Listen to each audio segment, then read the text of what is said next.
മലയാറ്റൂർ മലയും കയറി ജനകോടികളെത്തുന്നു, അവിടുത്തെ തിരുവടി കാണാൻ പൊന്നും കുരിശുമുത്തപ്പോ, പൊന്നും കുരിശുമുത്തപ്പോ, പൊന്നും കുരിശുമുത്തപ്പോ, പൊന്മലകേറ്റം, പൊന്നും കുരിശുമുത്തപ്പോ, പൊന്മലകേറ്റം.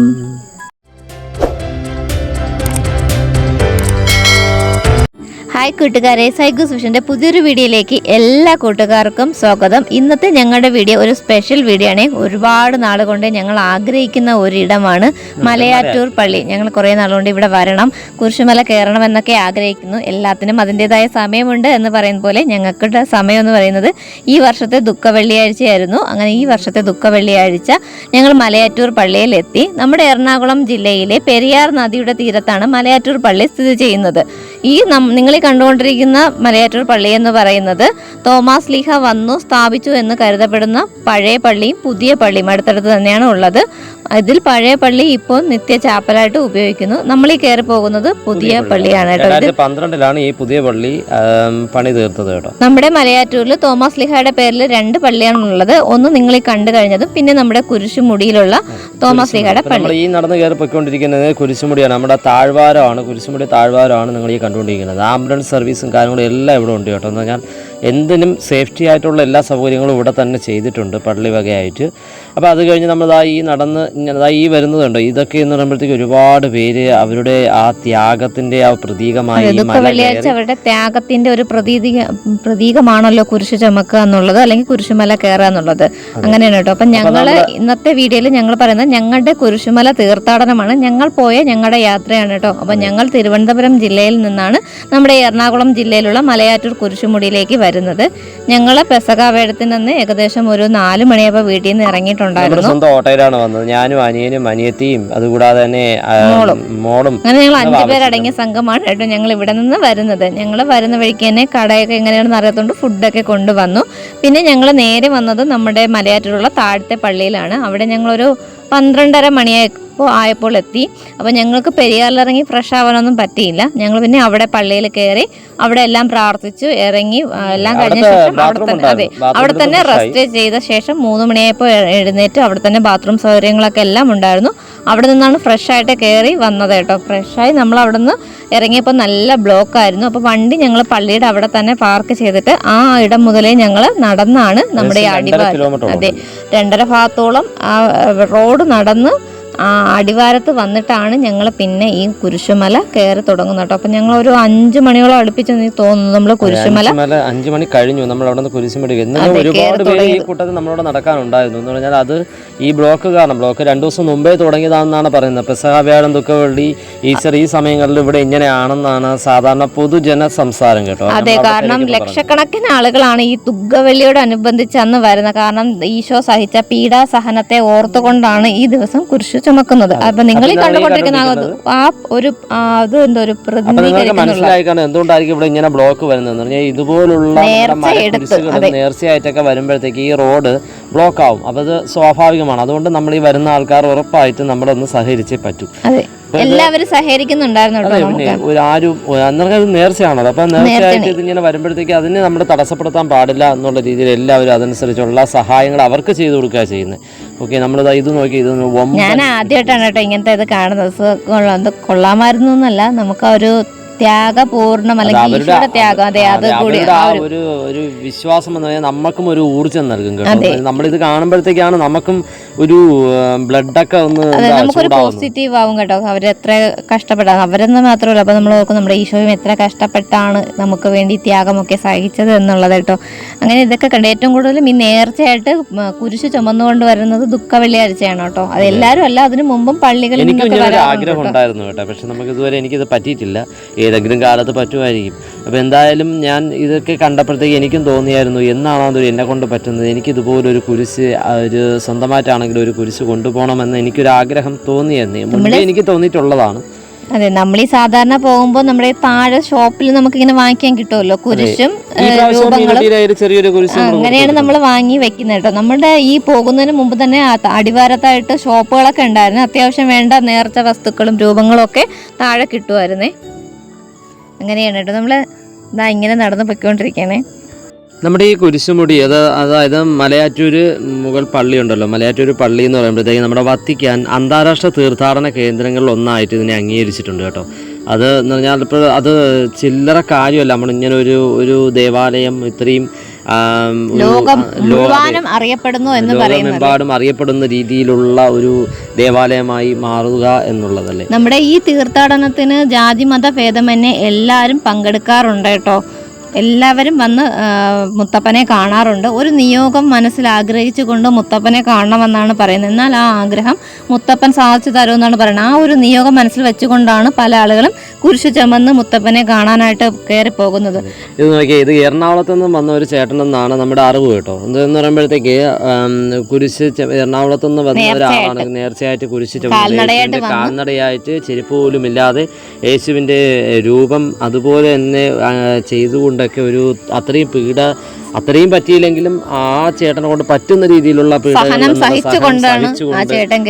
മല കയറുന്നത് നമ്മളത് കണ്ടുകൊണ്ടേ നിന്നത്. അപ്പോഴും നമ്മളെ നെഞ്ചിനകത്തൊരു എന്തോ ഒരു ഇത് തോന്നിയിട്ടോ. എന്താണെന്ന വാക്കുകൾ കൊണ്ട് ഞങ്ങൾക്ക് വിവരിക്കാൻ കഴിയാത്ത തരത്തിലുള്ള ഒരു നമുക്കൊരു പോസിറ്റീവ് ആയിരുന്നു കേട്ടോ. പിന്നെ നമുക്ക് തോമസ് ലീഗയെ കുറിച്ച് പറയുകയാണെങ്കിൽ നമ്മുടെ തോമസ് ലീഗ നമ്മുടെ ഇതിനെ അറിയാമല്ലോ, നമ്മുടെ യേശു ക്രിസ്തുവിന്റെ 12 ശിഷ്യന്മാരിൽ ഒരാളാണ് തോമസ് ലീഗ എന്ന് പറയുമ്പോഴത്തേക്ക് നമ്മളത് പ്രാർത്ഥിക്കാൻ വേണ്ടിയാണ് ഈ മലമുകൾ കണ്ടെടുത്തത്. ഇതില് നമ്മുടെ യാത്രക്കിടയിൽ ഇവിടെ മലയാറ്റൂരിലെത്തി യേശുക്രിസ്തുവിന്റെ സുവിശേഷം പറയാനായിട്ട് തുടങ്ങിയപ്പോൾ അദ്ദേഹത്തിന് കുറച്ച് ശത്രുക്കളൊക്കെ ഉണ്ടായി. അപ്പൊ ശത്രുക്കളെ പേടിച്ചിട്ടാണ് ഈ തോമസ് ലീഹ മലയാറ്റൂർ മലയിൽ കയറിയതെന്നും അവിടെ ധ്യാനത്തിനിരുന്നത് എന്നാണ് കേട്ടോ പറയുന്നത്. അതെ, അപ്പൊ അവിടെ ധ്യാനത്തിനിരുന്ന സമയത്ത് അദ്ദേഹത്തിന് ദാഹിച്ചു എന്നും അപ്പോഴവിടെ അദ്ദേഹത്തിന്റെ വടി കൊണ്ട് അവിടെ ഒന്ന് അടിക്കുകയും അപ്പോഴവിടെ വെള്ളം പുറപ്പെട്ടു എന്നും ആ ദാഹം അവിടെ നിന്ന് തന്നെ ദാഹം കുടിച്ച് തീർത്തു എന്നുമൊക്കെയാണ് പറയപ്പെടുന്നത്. നിങ്ങൾ ഈ കാണുന്നത് ആനകുത്തിയ പള്ളിയാണ്. ഇതെന്ന് പറയുമ്പോഴത്തേക്ക് പണ്ട് ഇതൊരു വനമേഖലയായിരുന്നു. അപ്പോൾ അവിടെ ഒത്തിരി ആനകൾ ഉണ്ടായിരുന്നു. അങ്ങനെ വന്ന ഒരു ആന ഇതിന്ന് കുത്തി അത് പൊളിഞ്ഞു പോയി കേട്ടോ. അപ്പോൾ അത് ഇന്നും സംരക്ഷിച്ച് വരികയാണ് ആ ഒരു ഭാഗം. അവര് പള്ളിയുടെ ബേക്ക് ഭാഗമാണ്. ആ ബേക്ക് ഭാഗമാണ് അവരിപ്പോഴും അതിനെ സംരക്ഷിക്കുന്നുണ്ട്. അത് പിന്നെ എന്നാൽ ആൾക്കാർ തൊട്ട് തൊഴുന്നതിന്റെ ഭാഗമായിട്ട് അത് പൊരിഞ്ഞളവുന്നു എന്നുള്ളത് കൊണ്ട് അതിനെ ഗ്ലാസ് ഇട്ട് സെറ്റ് ചെയ്താണ് എടുത്തിരിക്കുന്നത്. അതിന് തൊട്ടടുത്തായിട്ട് ഒരു വലിയ പള്ളി ഇപ്പോൾ സ്ഥാപിച്ചിട്ടുണ്ട്. അല്ല, പുതിയൊരു പള്ളി സ്ഥാപിച്ചിട്ടുണ്ട് പ്രാർത്ഥിക്കാനായിട്ടും അവിടെ ആരാധനയൊക്കെ അവിടെയാണ് ഇപ്പോഴ് കുരിശിന്റെ തിരുശേഷിപ്പും നമ്മുടെ തോമസ് ലീഗയുടെയൊക്കെ തിരുശേഷിപ്പുകളൊക്കെ സൂക്ഷിച്ചിരിക്കുന്നത്. ഞങ്ങൾ വീഡിയോ മൊത്തത്തിൽ എടുത്തു പോയത് കൊണ്ടാണ് ഓരോന്നും ഇങ്ങനെ പറഞ്ഞു പോകുന്നത്. അതുപോലെ കുമ്പസരിക്കാനുള്ള സൗകര്യം അവിടെ ഉണ്ടായിരുന്നു. പിന്നെ കുമ്പസരിക്കാനുള്ള സൗകര്യം ഉണ്ടായിരുന്നു. അതുകൂടാതെ ഞാൻ നേരത്തെ പറഞ്ഞ നമ്മുടെ തോമസ് ലീഗയുടെ വടി കൊണ്ട് അവിടെ അടിച്ചപ്പോഴത്തേക്ക് ഇപ്പോഴും പറ്റാതെ ഈ കാണുന്ന പ്രദേശം എന്ന് പറയുമ്പോഴത്തേക്ക് വളരെ താഴ്ന്ന പ്രദേശമാണെന്ന് പറഞ്ഞാൽ നമ്മുടെ ഈ പള്ളിയുടെ ബേക്ക് ഭാഗം ഇതെന്ന് പറയുമ്പോൾ ഒരുപാട് താഴ്ചയുള്ള പ്രദേശമാണ്. അതുകൊണ്ട് ഇവിടെയൊക്കെ കയറ് കെട്ടിയിട്ടുണ്ട്. ഇതിന് അപ്പുറത്തെ സൈഡിലോട്ട് ആരും പോകാൻ പാടില്ല എന്ന് പറഞ്ഞ് കയറ് കെട്ടി ക്ലിയർ ചെയ്തിട്ടുണ്ട്. പിന്നെ ഇതിൻ്റെ താഴെ ഭാഗം ഇതിൻ്റെ ഈ താഴെ ഭാഗത്താണ് നമ്മളെ കിണർ കാണുന്നത് കേട്ടോ. ഇതിൽ ഇറങ്ങി പോകുമ്പോഴത്തേക്കാണ് നല്ല നീറ്റായിട്ട് എല്ലാം നല്ല വൃത്തിയായിട്ട് ചെയ്തിട്ടുണ്ട്. അതെ, ഇപ്പോഴും വെള്ളമുണ്ട്. പക്ഷെ നമുക്ക് എടുക്കാൻ കഴിഞ്ഞില്ല. എന്തൊക്കെ പറഞ്ഞാൽ നമ്മൾ ടോപ്പിൽ ചെന്ന് എത്തുമ്പോൾ നമുക്കൊരു പോസിറ്റീവ് എനർജിയാണ്. ചുറ്റും നോക്കുമ്പോൾ നല്ലൊരു കാഴ്ചയാണ് കേട്ടോ നമുക്ക് സമ്മാനിക്കുന്നത്. നമ്മുടെ ദൂരെയുള്ള നെടുമ്പാശ്ശേരി വിമാനത്താവളം ഒക്കെ കാണാനായിട്ട് കഴിയുന്നുണ്ട്. എന്ത് ഭംഗിയാ ഒരു ബ്യൂട്ടി എന്ന് പറയുന്നത്. അതെ, ഇതൊരു 7 മണി സമയത്താണല്ലേ ടോപ്പിൽ ഉള്ള ഒരു വ്യൂ ആണ് കേട്ടോ. ഇപ്പോഴും ആളുകൾ വരികയും പോവുകയും ഒക്കെ ചെയ്തുകൊണ്ടിരിക്കുകയാണ് കേട്ടോ. ഇതാണ് നല്ല വിശാലമായിട്ടുള്ളൊരു സ്ഥലം. കുറച്ചു നേരം എല്ലാവരും ടോപ്പിൽ വന്നൊന്ന് റെസ്റ്റ് എടുത്തിട്ടാണ് കേട്ടോ തിരിച്ച് ഇറങ്ങുന്നത്. അതെ, അപ്പോൾ നമ്മളിതാ ഇതിൽ ഇങ്ങനെ പോകുമ്പോഴത്തേക്ക് നമ്മളിതാ ഈ കാണുന്നതാണ് കേട്ടോ നമ്മുടെ പൊന്നും കുരിശിൻ്റെ ഏരിയ എന്ന് പറയുന്നത്. നമ്മുടെ കിണർ അത്ഭുത കിണർ കണ്ടതിന് ശേഷം നമ്മൾ നേരെ അടുത്ത് കാണുന്നത് നമ്മുടെ പൊന്നും കുരിശാണ്. ഇതാ ഈ കാണുന്നത് ഇവിടെയാണ് നമ്മുടെ തോമസ് ലീഗ കുരിശ് വരയ്ക്കുന്ന സമയത്ത് അവിടെ പൊന്നിൻ കുരിശ് പ്രത്യക്ഷപ്പെട്ടതായിട്ട് പറയപ്പെടുന്നു. അപ്പോൾ അതുകൊണ്ട് തന്നെ അവിടെ അതിന്റെ പ്രതീകമായിട്ട് അതേ സ്ഥാനത്ത് തന്നെ ഒരു പൊന്നും കുരിശ് ഇവിടെ സ്ഥാപിക്കുകയുണ്ടായി കേട്ടോ. അതാണ് ഈ പൊന്നും കുരിശ്. അപ്പോഴേ ഇത് കണ്ടതിന് ശേഷമാണ് സാധാരണ എല്ലാവരും ഇവിടെ നിന്ന് തൊഴുത് ഇറങ്ങിയതിന് ശേഷമാണ് ബാക്കിയുള്ള സ്ഥലങ്ങളിലോട്ടൊക്കെ സാധാരണ രീതിയിൽ പോവുക. നമ്മളിങ്ങനെ ഒരു റൗണ്ട് ചെയ്ത് വരിക. നമ്മളിങ്ങനെ മണ്ഡപം, അത് കഴിഞ്ഞിട്ട് നമ്മുടെ കുമ്പസരിക്കണമെങ്കിൽ കുമ്പസരിക്കാനുള്ള സ്ഥലം അതിൻ്റെ ബേക്കിൽ, അത് കഴിഞ്ഞിട്ട് ആന കുത്തിയ സ്ഥലം, അത് കഴിഞ്ഞിട്ട് നമ്മുടെ കിണർ, അതും കഴിഞ്ഞ് പള്ളിയിൽ കയറാം. പഴയ പള്ളിയിലും കയറാം, പുതിയ പള്ളിയിലും കയറാം. അത് കഴിഞ്ഞ് നമ്മുടെ ഈ പൊന്നും കുരിശ്, അത് കഴിഞ്ഞ് നിങ്ങൾ ഈ കണ്ടുകൊണ്ടിരിക്കുന്ന നമ്മുടെ കൊടിമരം, കൊടിമരം കണ്ടതിന് ശേഷം ഇനിയാണ് ഗൈസ് എന്താണ് ഇനിയാണ് പാദമുദ്ര വിശുദ്ധന്റെ എല്ലാവരും ഏറ്റവും ആഗ്രഹത്തോടു കൂടി വരുന്ന നമ്മുടെ തോമസ് ലീഗയുടെ പാദമുദ്ര കാണാനായിരിക്കും എനിക്ക് തോന്നുന്നു ഒരുപാട് പേര് അങ്ങനെ ഉണ്ടോ എന്ന് അറിയാനൊക്കെ വരുന്ന ആൾക്കാർ കാണും. അവർക്കായിട്ട് നമ്മളിതെല്ലാം കഴിഞ്ഞ് ലാസ്റ്റ് നമ്മൾ വന്ന് കാണുന്നതും തൊട്ട് തൊഴുതിട്ട് പോകുന്നതും അതിനെ സംരക്ഷിക്കുന്നുണ്ട്. ആദ്യ കാലങ്ങളിലൊന്നും ഇത് ഗ്ലാസ് ഇട്ടിട്ടില്ലായിരുന്നു, പക്ഷേ ഇപ്പോഴത് ഗ്ലാസ് ഒക്കെ ഇട്ട് സംരക്ഷിക്കുന്നുണ്ടെന്ന് പറഞ്ഞാൽ അത്